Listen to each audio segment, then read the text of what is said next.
우리 메시지 인사말입니다. 기도하는 전도자는 다 살릴 수 있습니다. 인사하시죠. 아멘. 우리 기도가 나를 살리고 우리 교회와 전도자를 살리고 또 렘넌트를 살립니다. 그러다 보니까 이걸로 기도로 다 살려야 된다 하다 보니까 조금 무거운 짐이 될 수도 있어요. 기도를 해야 되는데 또 우리가 연약할 때도 있고요. 또 시간이 부족할 때도 있고, 그렇기 때문에 우리는 기도를 해야 한다 이전에 우리가 기도 속에 있다라는 사실을 확인하시기 바랍니다. 우리는 내가 기도하기 이전에 예수님의 기도 속에 있어요. 예수님이 우리를 십자가에서 대신해서 피 흘려 죽으시고 우리를 구원하셨습니다. 근데 그 십자가 보혈의 능력뿐만 아니라 예수님이 그 십자가 상에서 기도하셨어요. 뭐라고 하셨습니까? 누가복음 23장 34절에 예수께서 이르시되 아버지 저들을 사하여 주옵소서 자기들이 하는 것을 알지 못함이니이다. 이 예수님의 기도가 우리를 살리셨습니다. 죄인이었던 우리를, 죽을 수밖에 없는 우리를 살리셨던 거예요. 그리고 부활 승천하셔서 지금 아버지 보좌 우편에서 지금도 우리를 위해 계속 충보기도 하고 계세요. 우리가 이 기도 속에 있습니다. 이 기도를 본받았던 스데반 집사님도 복음 전하다가 핍박당하고 돌을 맞는 그 와중에도 기도합니다. 주 예수여 내 영혼을 받으시옵소서. 그리고는 자기를 향해 핍박하는 저들을 향해 주여 이 죄를 그들에게 돌리지 마옵소서. 그 현장에 누가 있었습니까? 사울이라는 청년이 있었는데 이 기도로 그가 살아나게 되는 거예요. 복음의 핍박자였던 그가 전도자로 부르심을 받게 되는 것입니다. 그래서 이 바울도 늘 이 기도 속에 있으면서 많은 제자들을 키우게 되는데 빌레몬서 1장 4절 5절에 보면은 내가 항상 내 하나님께 감사하고 기도할 때 너를 말하면 그랬어요. 전도자 바울도 늘 항상 제자들, 성도들 위해서 계속 기도했습니다.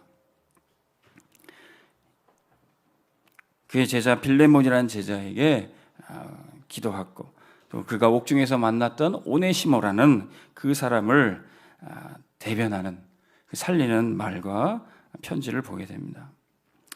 이처럼 우리는 우리가 할 수 없는 기도 가운데서도 내가 하는 기도뿐만 아니라 나를 위해 누군가 기도하고 있다는 것을 여러분 기억하시기 바랍니다.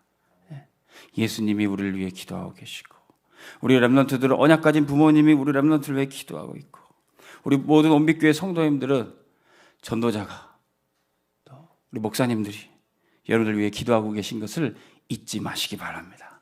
우리는 이 기도 속에 있어요. 그렇다면 여러분들이 이 기도 배경을 잘 누리면서 여러분들도 누군가의 기도 배경이 되실 수 있습니다. 어떻게 그럴 수 있습니까? 오늘 말씀 대지 세 가지로 여러분 정리해 보시죠. 당연히 우리는 이 기도의 은혜를 누려야 되는 거예요. 여러분 기도는 어려운 것도 아니고 쉬운 것도 아닙니다. 당연한 겁니다. 우리가 숨 쉬는 게 어려운 것도 아니고 쉬운 것도 아니에요. 당연한 거예요. 우리의 영적인 호흡 하나님 앞에서 기도 당연히 누리시기 바랍니다. 하나님의 자녀인데 기도 안 하는 것은요, 통장에 수억, 수조가 있는데 한 푼도 안 쓰는 거예요. 당연히 뺏어 쓰는 거예요. 천국 열쇠 당연히 천국문 열고 천국 축복 누리는 것입니다. 어떻게 누립니까? 첫 번째, 전도자는 교회와 성도에 의한 24기도를 그치지 않습니다. 15절 보십시오. 이로 말미암아 주 예수 안에서 너희 믿음과 모든 성도를 향한 사랑을 나도 듣고. 우리가 에베소서 말씀을 이제 강단 흐름으로 잡고 있습니다.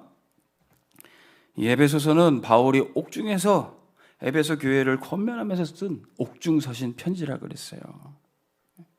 근데 다른 바울 서신에 비해 이 에베소서는 에베소 교회는 아무런 어려움이 없었어요. 전도자는 옥중에 있었지만 에베소 교회는 차질 없이 전도 운동이 착착 진행되고 있었어요. 다른 바울 서신들 갈라디아서 보면요, 갈라디아 교회에 다른 복음이 들어왔다 그랬어요. 율법을 지켜야 된다, 할례를 받아야 된다, 그래야지 구원받을 수 있다, 이런 바울이 전하지 않은 그런 복음이 들어와서 교회가 위기가 맞았어요. 고린도 교회 같은 경우는 교회 안에 바울파, 아볼로파, 베드로파, 이 파벌이 나눠져 가지고 그런 위기가 있었습니다. 그래서 바울이 서신서 초반부에 그 부분을 지적하면서 왜 이런 문제가 생겼냐 책망하면서 이 서신서를 보냈어요. 근데 에베소 교회는 전혀 그런 책망하는 부분이 하나도 없었습니다. 전도자는 힘든 중에 있었지만 나도 그리스도 안에 있다, 여러분들도 그리스도 안에 있다, 이렇게 권면하면서 편지를 보내는데 에베소 교회는 차질 없이 전도운동을 진행하는 겁니다. 그 소식을 바울이 기쁘게 듣고 얘기하는 겁니다. 주 예수 안에서 너희 믿음과 모든 성도를 향한 사랑을 나도 듣고 있으니, 아주 기쁨에 가득 차서 이 편지를 보내는 거예요. 어떻게 이 에베소 교회는 이렇게 든든히 서갈 수 있었을까요? 사도행전 19장에 바로 에베소 사역한 이 바울이 어떻게 사역했습니까? 바울이 처음에 회당에 들어가 석 달 동안 말씀 운동했는데 거기서 어떤 사람은 말씀 따라가고 어떤 사람은 떠나가고, 그리고 제자들을 따로 불러서 두란노 서원에서 2년 동안 말씀 운동했습니다. 그 제자들을 통해 세워진 교회가 에베소 교회예요. 말씀 운동이 힘있게 일어나니까 나중에는 귀신들이 떠나가고 그 지역의 점술, 마술 문화를 변혁시키는 그런 역사까지 나타나요. 이런 역사가 일어난 교회, 말씀이 든든히 서가게 됩니다. 그러나 바울은 내가 로마도 보호하리라, 이 하나님 주신 천명 따라 에베소 교회를 떠나게 되죠. 그때 에베소 교회의 중직자들을 앉혀놓고 이렇게 권면합니다. 사도행전 20장 32절 보세요. 지금 내가 여러분을 주와 및 그 은혜의 말씀에 부탁하노니 그 말씀이 여러분을 능히 든든히 세우실 것입니다. 할렐루야. 교회는요, 어떤 사람이 능력 있는 지도자가 있어서 든든히 쓰는 게 아닙니다. 하나님의 말씀이 교회를 든든히 세우는 것입니다. 바울이 선포하고 전했던 그 말씀이 바울은 떠났어도 그 에베소 교회를 든든히 지켜가게 됐어요. 그리고 또 나중에 이제 바울 뒤에 그의 영적인 아들 디모데가 또 역시 바울의 그 메시지 흐름 따라서 말씀을 든든히 폈더니 에베소 교회는 차질 없이 전도운동 했던 겁니다. 나중에는 또 요한 사도가 에베소 교회에 오게 돼요. 반모섬에 갔다가 거기서 계시록을 다 쓰고 응답받고 주님이 부탁했죠. 내 어머니다 마리아를 잘 돌봐줘라. 그래서 죽을 때까지 요한은요, 이 에베소 교회에 머물면서 사역하고 어머니 마리아를 잘 돌봤다고 해요. 그 흐름이 뭐냐? 그 메시지 흐름 속에 이 에베소 교회가 있었던 거예요. 16절 보십시오. 내가 기도할 때 기억하며 너희로 말미암아 감사하기를 그치지 아니하고. 이렇게 주님의 말씀이 이 교회를 든든히 서가게 하는구나. 바울은 그 기쁜 소식을 들어가면서 기도하고 감사하는 것을 그치지 않았다는 겁니다. 여러분, 기도를 그치지 마시기 바랍니다. 전도자는 기도를 그치지 않습니다. 쉬지 말고 기도해라. 이 말은요, 부담되는 얘기가 아니에요. 하나님이 우리한테 숙제 내준 게 아닙니다. 쉬지 않고 우리 기도를 들으시겠다는 거예요. 주 여호와는 이스라엘 지키시는 이는 졸지도 아니하시고 주무시지도 아니하시리로다. 우리 아무리 친한 친구도 내가 아무리 어려운 거 얘기해도 한두 시간 들어주면 야, 못 들어주겠다 그래요. 근데 우리 주님은 잠도 안 주무셔도 돼요. 안 누워 계셔도 돼요. 보좌에 앉아 계셔서 피곤치 않고 우리 기도를 계속 듣고 계십니다. 제가 우리 청년들을 포럼하다가 너희들의 기도 제목을 목사님한테 계속 얘기해줘라. 학교에 무슨 일이 있었는지, 회사에 무슨 일이 있었는지 얘기해줘라. 그래야 목사님이 기도가 되지. 그랬더니 한 우리 대학생 제자가 아이고, 목사님 너무 바쁘실까 봐 제가 얘기를 못 드렸어요. 그래, 목사님은 바쁘긴 바쁜데 얘기해. 저도 우리 성도님들이 이 기도 제목 얘기해 주시면은 기도를 하게 됩니다. 근데 따로 내가 기도 시간을 떼서 하면 좋은데 또 생각이 안 날 때가 있어요. 그래서 제가 많은 상담 또 많은 신방하면서 느꼈던 게 우리 성도님들 기도 제목 얘기할 때 저는 그때 속으로 기도하면서 들어요. 그때 흑암도 꺾고 그때 하나님이 이 현장에 이 가정에 하나님 응답 주시라고 기도하면서 듣습니다. 그러나 여러분들이 전도자와 목사님과 또 기도 제목을 나눌 때 하나님께서 들으시고 놀라운 응답을 준비해 주실 줄 믿습니다. 사무엘서 12장 23절 24절에 사무엘도 이스라엘 백성들을 위하는 기도를 나는 너희를 위하여 기도하기를 쉬는 죄를 여호와 앞에 결단코 범하지 아니할 것이다. 근데 이 말을 하는 시간표가 어떤 시간표입니까? 이스라엘 백성들이 우리도 이제 세상 지도자들처럼 힘있고 카리스마 있는 왕을 세워주십시오. 다른 나라들은 저렇게 왕이 칼 들고 앞장서서 나가서 싸우는데 우리는 왜 지도자가 없습니까? 이스라엘 백성들은 하나님이 왕이었어요. 하나님이 지도자였어요. 근데 우리도 왕 세워달라 이렇게 사무엘에게 요구합니다. 그때 주님 말씀하시죠. 사무엘아, 저가 너를 버림이 아니라 나를 버린 거다. 그들이 원하는 대로 왕을 세워주라. 그래서 왕을 세우게 되죠. 그런 와중에 사무엘은 이렇게 기도합니다. 나는 여러분들을 위해서 기도하는 것을 쉬지 않겠습니다. 저 같으면 당신 필요 없다. 또 다른 지도자 세워달라. 그럴 때 나 당신 잊어버리겠다. 이제 당신들 기도 안 해주겠다. 그런 마음이 들 때인데도 전도자는요, 영혼들을 향한 하나님의 백성들을 향한 기도를 쉬지 않는 것입니다. 지금 이 시간에도 우리 김대현 목사님 우리 온빛교회에서 기도하고 계신 줄로 믿습니다. 전도자는 기도를 그치지 않고 모든 성도를 향한 중보를 계속하고 있습니다. 그러면 우리는 이렇게 기도할 때 하나님은 어떤 역사를 하십니까? 지혜와 계시의 영으로 우리에게 역사하고 계세요. 17절 우리 주 예수 그리스도의 하나님 영광의 아버지께서 지혜와 계시의 영을 너희에게 주사 하나님을 알게 하시고, 하나님의 응답은 25시의 응답이에요. 25시는 세상의 24시 시간표와 다른 하나님이 준비한 시간표예요. 사도행전 2장에 마가다락방에 이 시간표가 왔습니다. 오로지 기도하고 힘썼던 그때 25시 응답. 오순절날이 이미 이르매 호련히 하늘로부터 급하고 강한 바람같이 하나님의 놀라운 성령의 역사가 임하는 것입니다. 우리 온빛교회가 구시기도회로 오로지 기도하고 힘쓸 때 25시 응답이 올 줄로 믿습니다.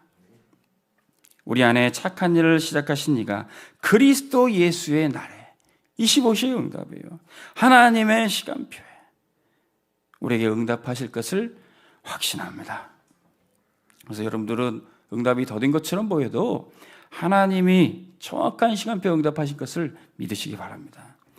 교회는 이 영원한 응답의 증인 될 것입니다. 18절 너희 마음의 눈을 밝히사 그의 부르심의 소망이 무엇이며 성도 안에서 그 기업의 영광의 풍성이 무엇이며. 우리의 마음의 눈, 우리의 영적인 눈을 뜨게 하셔서 그 응답을 보게 하실 겁니다. 근데 그 응답이 뭐래요? 이 지난주 말씀에 다 나온 거예요. 그의 부르심의 소망, 하나님의 뜻대로 우리를 목회자로 중직자로 전도자로 부르신 그 부르심을 우리가 발견해요. 하나님 왜 나를 여기로 보냈지? 하나님 왜 나를 전도자로 세웠지? 그걸 영적인 눈을 떠서 보게 하는 겁니다. 그리고 성도 안에 받은 그 구원과 기업, 보증하신, 확증하신 그 기업, 그리고 그 영광의 풍성함, 다함이 없는 풍성한 은혜, 죄사함의 축복, 구원의 축복, 이거를 영적인 눈을 떠야지만 볼 수가 있는 거예요. 이스라엘 백성들이 이제 가나안 땅 정복하러 정탐꾼을 12명 보냅니다. 근데 10명은 다 육신의 눈으로 불신앙을 고백해요. 민수기 13장에 나오죠. 그와 함께 올라갔던 사람들은 이르되 우리는 능히 올라가서 그 백성을 치지 못하리라. 그들은 우리보다 강하다. 이스라엘 자손 앞에서 그 정탐한 땅을 악평하여 이르되, 뭐라고 악평합니까? 우리가 두루 다니며 정탐한 땅은 그 거주민을 삼키는 땅이다. 땅이 삼킨대요. 거기서 본 모든 백성의 신장이 장대하고 네피림이다, 안악자손이다. 그들을 보는데 우리 스스로 보기에는 우리는 메뚜기 같다, 이렇게 얘기합니다. 육신의 눈으로 보니까요. 그런데 믿음의 눈, 영적인 눈을 떠서 보는 여호수아 갈렙은 어떻게 고백합니까? 민수기 14장. 여호와께서 우리를 기뻐하시면, 그래서 우리가 치는 게 아니라 여호와께서 우리를 기뻐하시면 우리를 그 땅으로 인도하여 드릴 것이다. 거주민을 삼키는 땅이 아니라 젖과 꿀이 흐르는 땅이다.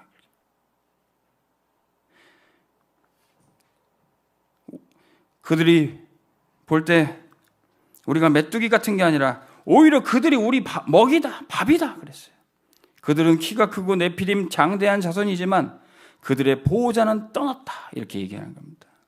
근데 오히려 이렇게 믿음의 고백을 하는데 불구하고 이스라엘 백성들은 민수기 14장 10절 보십시오. 온 회중이 그들을 돌로 치려 하는데 그때 여호와의 영광이 회막에서 이스라엘 모든 자손에게 나타나시니라. 믿음의 고백하는 사람을 오히려 핍박하고요. 전도는 된다, 세계복음화 된다, 정복할 수 있다, 이렇게 말하는 사람을 더 공격을 해요. 이게 지금도 똑같아요. 안 된다, 어렵다, 그런 사람들이 더 힘 있는 것처럼 보이고요.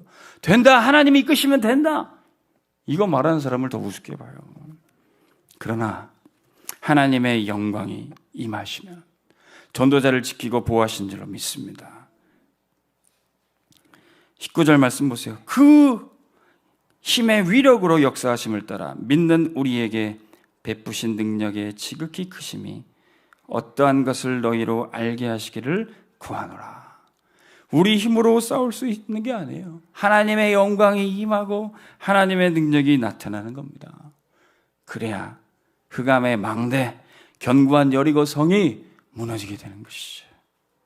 우리의 싸우는 무기는 육신 싸움이 아닙니다. 육신의 눈 부릅뜨고 싸우는 게 아니에요. 영적인 눈 뜨고 말씀 따라갈 때 흑암 망대는 무너지게 돼 있습니다. 원수의 견고한 진이 그리스도 앞에 완전히 복종하고 무너지게 돼 있습니다.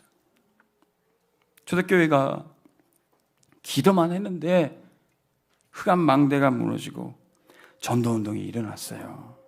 사도행전 2장 41절. 그 말을 받은 사람들은 세례를 받음에 이날에 신도의 수가 3,000이나 더하더라. 그들이 사도의 가르침을 받아 서로 교제하고 떡을 떼며 오로지 기도하기를 힘쓰니라. 할렐루야. 오로지 기도만 하고 전도 캠프만 했는데 3,000 제자가 일어났어요. 우리 온빛교회는 지금 이것만 하고 있습니다. 기도만 하고 있어요. 기도만 하고 있는데, 그러면 교회는 이 응답의 주인, 증인이 되는 것입니다. 기도만 하는데 어느 날 갑자기 나타나는 사건들이 있어요. 이것은 필연적으로 나타나는 사건들입니다. 고난이 오는 것처럼 보이고 문제가 생긴 것처럼 보이는데 결국에는 최후 승리하게 돼요. 왜 그렇습니까? 십자가가 있어야 부활이 있어요. 예수님 십자가 지시면 안 됩니다. 제자들이 아무리 막아도 십자가가 있어야 부활 능력이 있는 것입니다. 20절 보십시오. 그의 능력이 그리스도 안에서 역사하사 죽은 자들 가운데서 다시 살리시고 하늘에서 자기의 오른편에 앉으시니. 그리스도께서 죽은 자들 사망 권세 가운데 들어가셔야 거기서 다시 살아나시고 하늘 영광 보좌로 올라가시는 겁니다. 주님은 이것 때문에 오셨어요. 성경대로 죽으시고 성경대로 다시 살아나시는 겁니다. 세상 사람들 이 말 저 말 하고 그 말대로 되는 게 아닙니다. 권력자들이 이렇게 힘있게 움직인다고 해서 되는 게 아닙니다. 말씀대로 성경대로 다 되게 돼 있어요.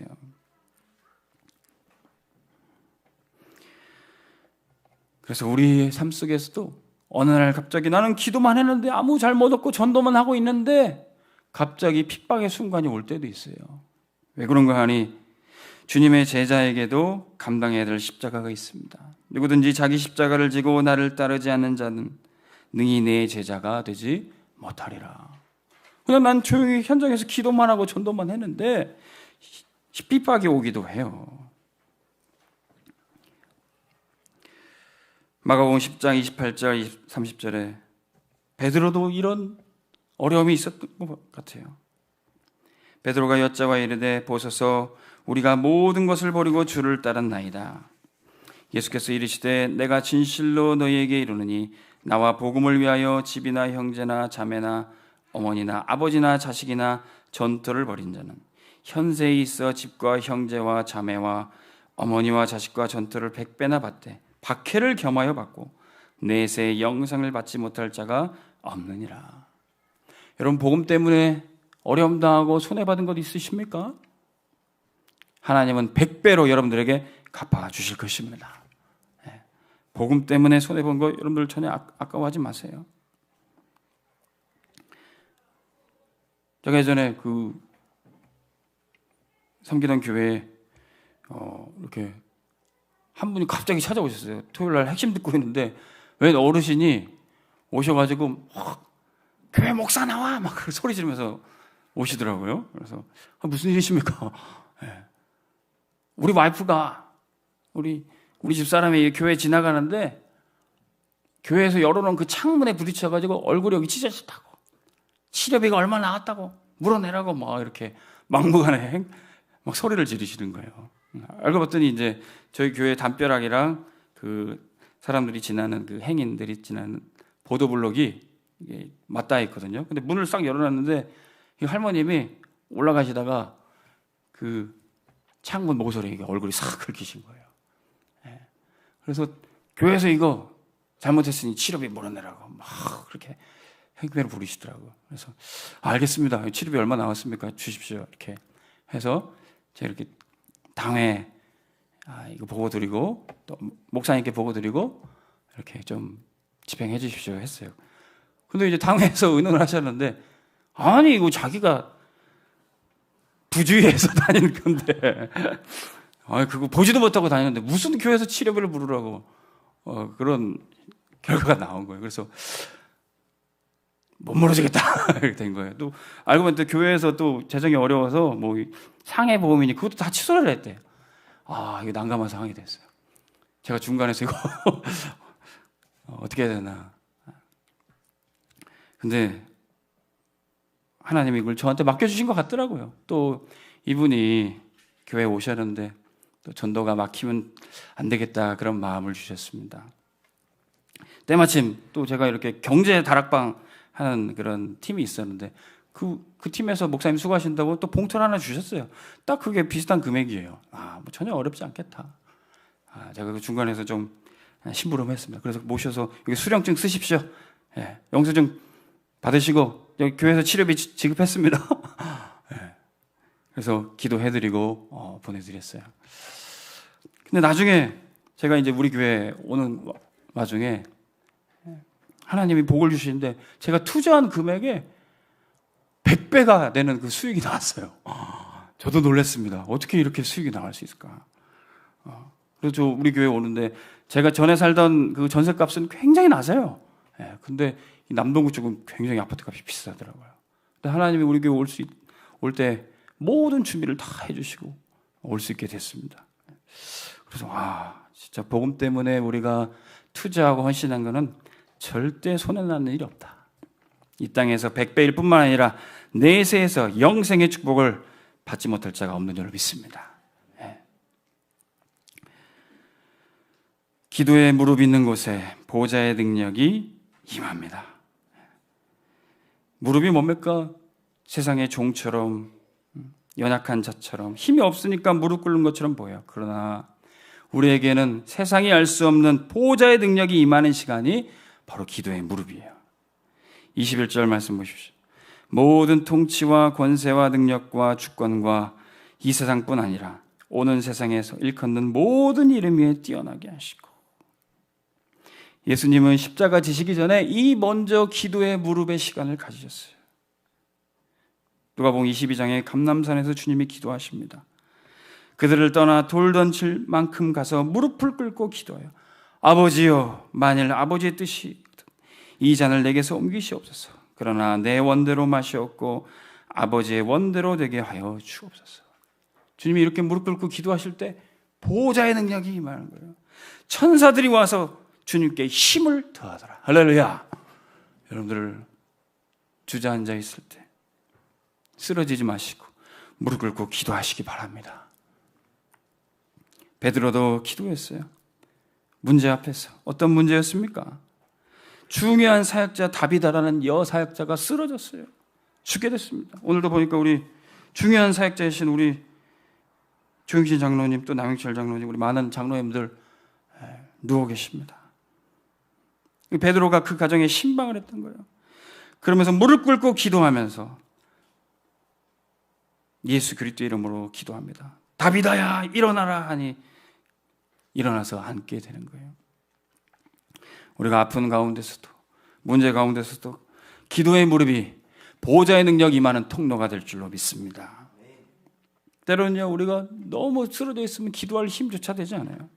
저도 새벽에 일어나서 기도해야 되는데 기도 못하니까 그냥 옆에 핸드폰 틀어놓고 그런 분 많이 계시죠? 핸드폰 틀어놓고 주여 이렇게 기도를 하게 됩니다.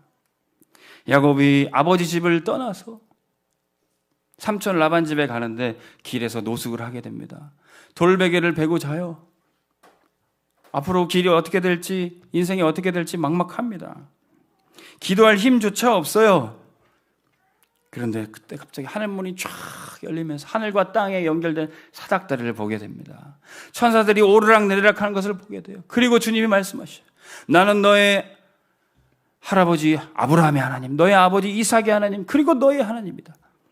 네가 어딜 가든지 내가 너와 함께 할 것이다. 이 언약의 축복을 받게 되는 겁니다. 우리 온빛교회 성도님들, 때로는 기도하는 힘조차 없어서 우리가 쓰러져 누워있다 할지라도 하나님은 보호자의 축복으로 여러분들을 붙잡아 주실 것입니다. 너로 말미암아 땅의 모든 족속이 복을 받을 것이다. 우리 온빛교회 모든 성도를 통해서 세계의 모든 열방들이 그리스도께로 돌아오게 될 것입니다. 그러면 우리는 끝까지 충성되게 세계복음화 위에 쓰임받으면 돼요. 충성된 자는 면류관을 주십니다. 요한계시록 2장 10절에 서머나 교회에 주님이 주신 말씀이 있어요. 너는 장차 받을 고난을 두려워하지 말라. 볼지어다 마귀가 장차 너희 가운데서 몇 사람을 옥에 던져 시험을 받게 하리니 너희가 10일 동안 환난을 받으리라. 네가 죽도록 충성하라. 그리하면 내가 생명의 면류관을 내게 주리라. 우리는 죽기까지 충성해도 됩니다. 생명의 면류관이 우리에게 있어요. 이 면류관이 뭡니까? 주님 앞에 가서 영광스러운 관을 쓰는 것뿐만 아니라 상급이 준비되어 있는 것뿐만 아니라 바울은 이렇게 고백해요. 데살로니가전서 2장 19절 20절. 우리의 소망이나 기쁨이나 자랑의 면류관이 무엇이냐? 너희가 곧 우리의 영광이요 기쁨이니라. 우리의 면류관은 우리의 렘넌트입니다. 우리의 다민족 제자들입니다. 우리 교회에 이런 제자가 있고 이런 렘넌트가 일어나고 있고 우리가 자랑하는 면류관입니다. 이런 제자는요, 죽도록 충성하는 가운데 고난의 핍박과 위기가 오는 순간에 이런 제자들이 세워져요. 잘 나가고 어려움 없고 뭐 생기는 게 많고 동기 가득 찬 때는 가짜들만 넘쳐나요. 무리들만 넘쳐납니다. 그러다가 쑥 빠져요. 근데 진짜 제자, 진짜 렘넌트는 고난의 시간표에 죽도록 충성하는 가운데 이런 제자와 이런 렘넌트들이 일어나게 되는 것이죠. 즉 우리 금요기도에 보십시오. 아이들 중심으로 다 이루어지지 않습니까? 우리 이런 시간표 가운데도 하나님께서 우리 렘들, 우리 새싹 하나님께서 응답을 주고 계십니다. 그것이 우리의 면류관인 것이죠. 전도자는 그래서 우리의 세상 끝날까지 평생을 다해 충성하는 것입니다. 바울이 인생의 마지막 순간에 이렇게 고백합니다. 디모데후서 4장 6절 8절에 전제와 같이 내가 벌써 부어지고 나의 떠날 시각이 가까웠도다. 나는 선한 싸움을 싸우고 나의 달려갈 길을 마치고 믿음을 지켰으니 이제 후로는 나를 위하여 의의 면류관이 예비되었으므로 주 곧 의로우신 재판장이 그날에 내게 주실 것이며 내게만 아니라 주의 나타나심을 사모하는 모든 자에게 주실 것이라. 바울은요, 달려갈 길, 마라톤으로 자기 인생의 여정을 설명합니다. 내가 이 달려갈 길을 다 마치면, 이 그리스 로마 문화권에서 올림픽이 나왔잖아요. 그래서 마라톤에 그 경주를 다 뛴 사람에게 월계관을 씌워줍니다. 그것을 생각하면서 바울은 얘기하고 있어요. 우리도 이 믿음의 경주 전도자의 여정을 가면은 주님이 이 관을 씌워주실 것이다. 표대를 바라보며 우리는 달려가자. 나에게 이 관을 씌워주고 나뿐만 아니라 모든 여러분들에게도 씌워주실 것이다. 이 관을 쓰면요, 우리는 주님과 함께 저 영원한 천국에서 그리스도와 더불어 왕 노릇하게 되는 것입니다. 충성은 무엇입니까? 종들이, 신하들이 하는 충성이에요. 그러나 우리가 이 충성된 자로 쓰임받으면 주님과 함께 왕 같은 제사장으로 다스리고 정복하게 되는 것입니다. 세 번째, 그 왕 노릇하는 것이 어디예요? 바로 교회입니다. 우리 교회는 이 절대응답이 충만한 교회예요. 우리의 현장도 우리가 왕 노릇해서 다스리고 정복하는 현장이 될 것입니다. 교회는 어떤 것입니까? 만물이 와서 그리스도께 복종하는 플랫폼입니다. 플랫폼이 뭐예요? 모든 사람들, 모든 것들이 다 모이는 현장이에요.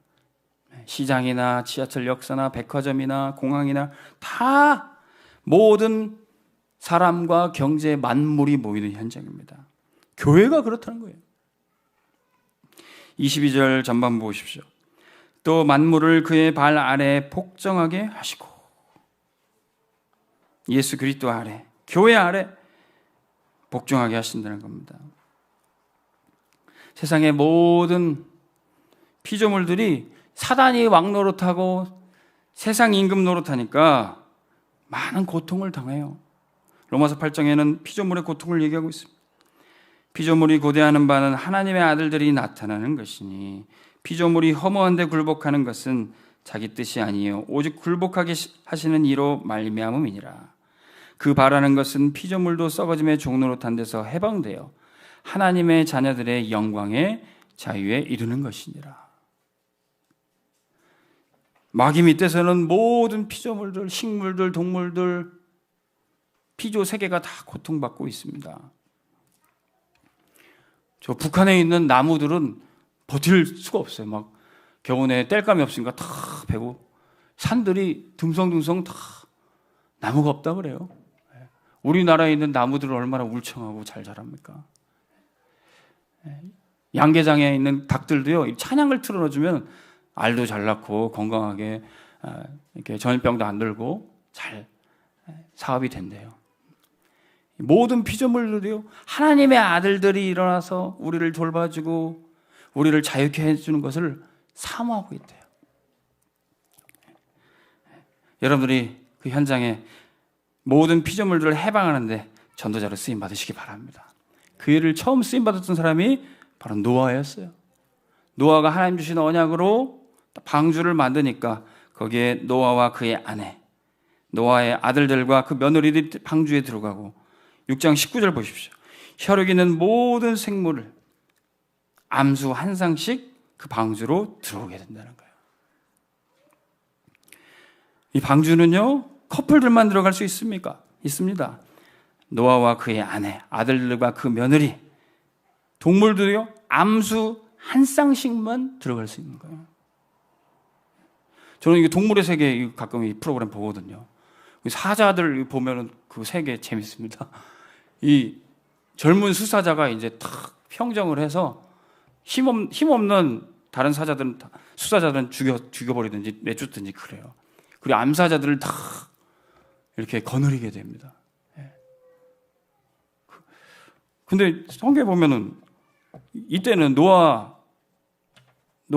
방주를 통해서 구원할 때는 암수 한 쌍씩 사자도 들어왔을 거란 말이에요. 근데 사단이 지배하는 나라에 보니까 사단이 이 사자한테도 역사하니까 다른 수사자들은 죽이고 암사자들을 이렇게 거느리고 정복하게 하고, 이런 사단이 하는 짓을 이렇게 하고 있는 거예요. 그 무슬림들이 그 가르치는 그 천국 모습이 있습니다. 그 무슬림들한테는 가장 높은 천국에 가는 축복이 이렇게 몸에 폭탄 두르고 자살 폭탄 하면은 성전을 했다 그래서 가장 높은 천국에 간다 그래요. 근데 그 가장 높은 천국에 가면 주는 축복이 와이프를 100명 거느린다고 합니다. 그게 천국인지 저주인지 지옥인지 모르겠는데, 하나님이 주시는 축복은요, 한 가정에 한 아내를 거느리고 그 축복을 누리는 것입니다. 근데 모든 피조 세계가 하나님을 떠나니까 이렇게 고통을 당하는 거예요. 방주는 그 언약을 회복하고 하나님의 나라를 회복하는 현장입니다. 교회가 바로 그런 곳이에요.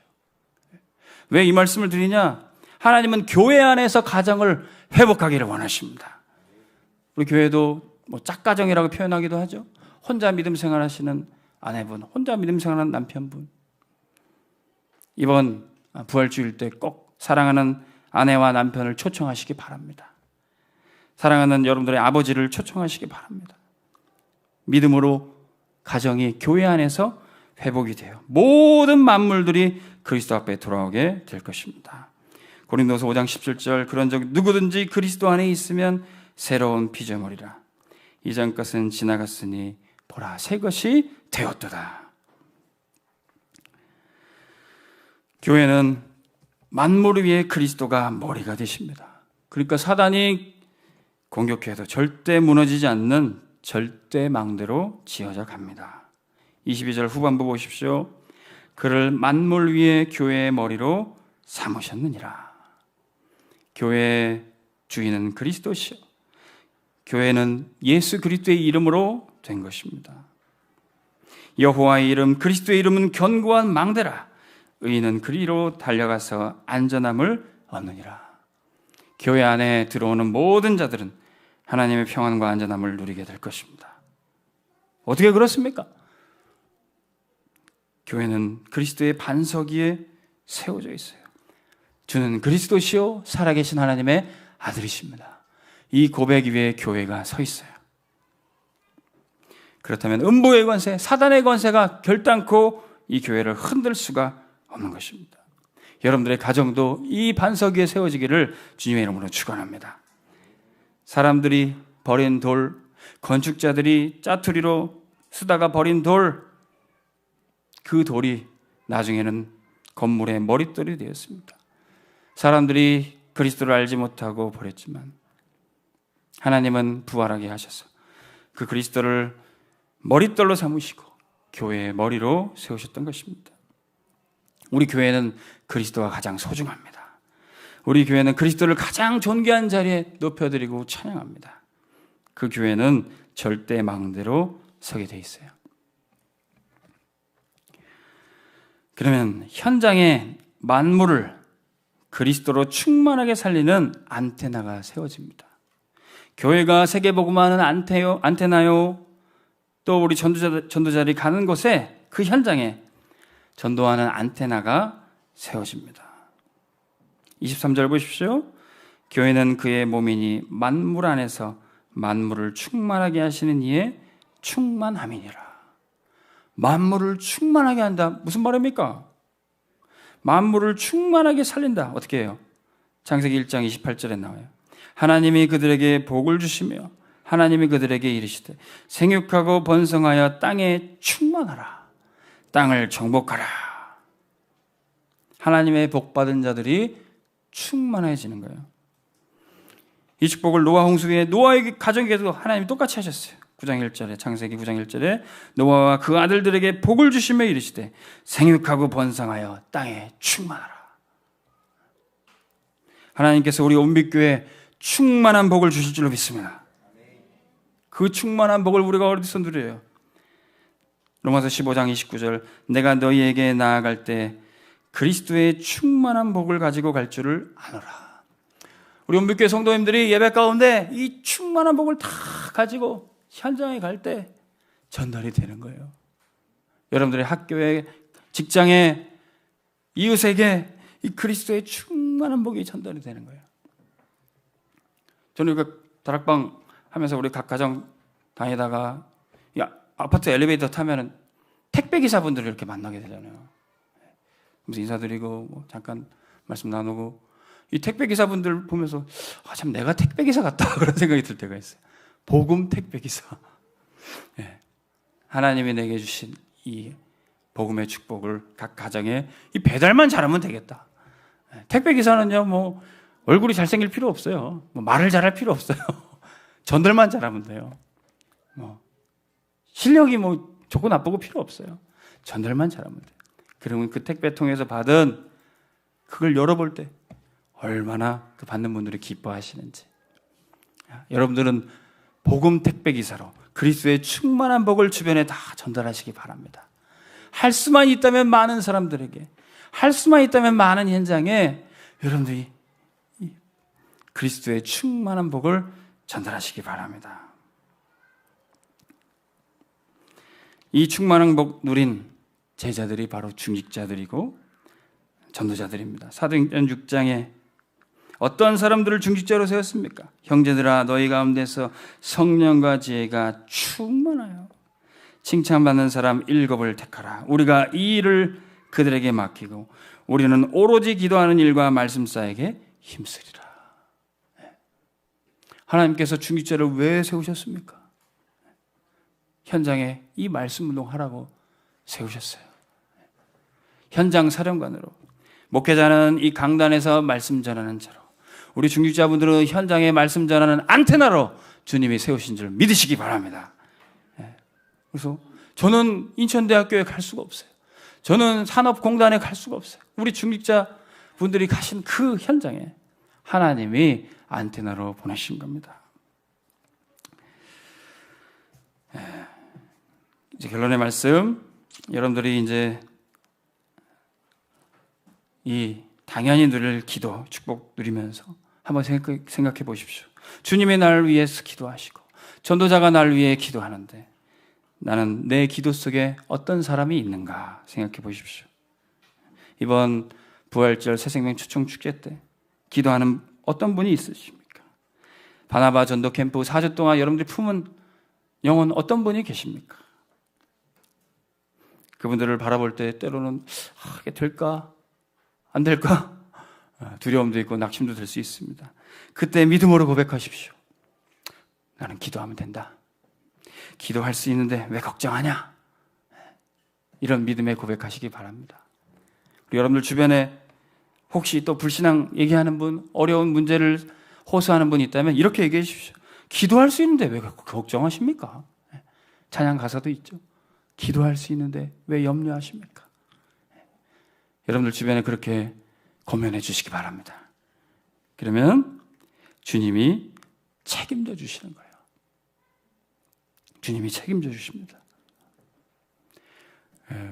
제가 아들 셋 낳기 전에 저랑 친한 친구 동기 목사가 먼저 아들 셋 낳았어요. 저는 둘 낳았는데 그 친구 보니까 저도 셋 낳을 것 같더라고요. 근데 셋 나면서 그 장모님이 그 친구 목사한테 약간 핀잔 주는 말로 했대요. 자네 왜 내 딸이랑 결혼했나? 이렇게 주책 맞게 아들을 셋이나 낳나? 이렇게 얘기했대요. 그때 그 친구 목사가 그걸 받으면서 주책입니다. 제가 주책이에요. 주가 책임지십니다. 그렇게 고백을 했답니다. 저한테도 그 말씀이 딱 담기더라고요. 저도 주책 맞게 아들 셋 낳았지만 주님이 이 아이들 책임져 주실 줄로 믿습니다. 우리가 때로는 실수도 많고 이상한 것처럼 보여도 주님이 책임지시면 돼요. 우리는 기도 속에, 주님의 기도 속에 있습니다. 전도자 여러분들도 여러분들의 기도 속에 대상자들을 품고 기도하시기 바랍니다. 그럼 우리는 그때 깨달을 거예요. 그리스도는 완전하고 충분하고 모든 것 되십니다. 기도할 때마다 우리가 처음 얻는 응답은 바로 이거예요. 그리스도면 충분하다. 당장의 응답이 없는 것처럼 보여도 그리스도는 모든 것이다. 만물이 충만한 축복을 그리스도 안에 다 주셨다. 이거 확인하면 되는 것입니다. 우리 이 찬양하시면서 나가겠습니다. 오직 주 앞에 무릎 꿇고 나 믿음으로 나아가네.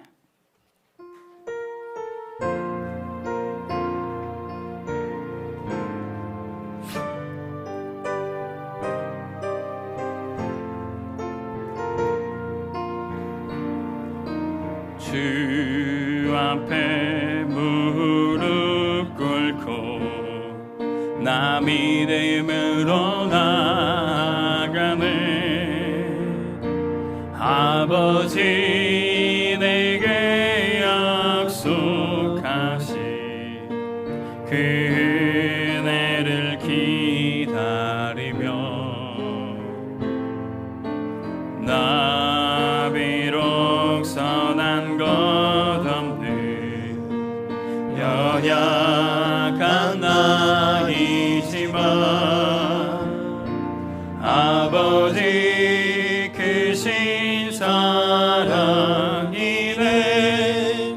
담대함으로 주께 나가네.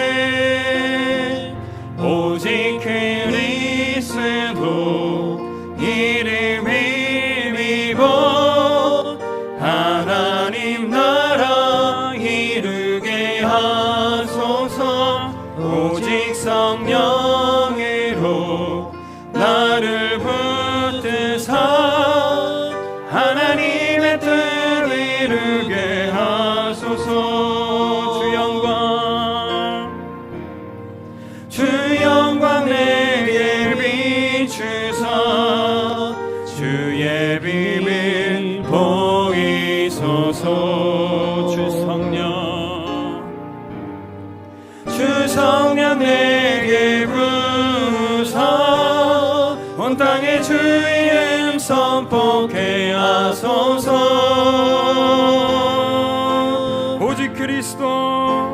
오직 그리스도 이름 힘입어 하나님 나라 이루게 하소서. 오직 성령으로 나를 붙드사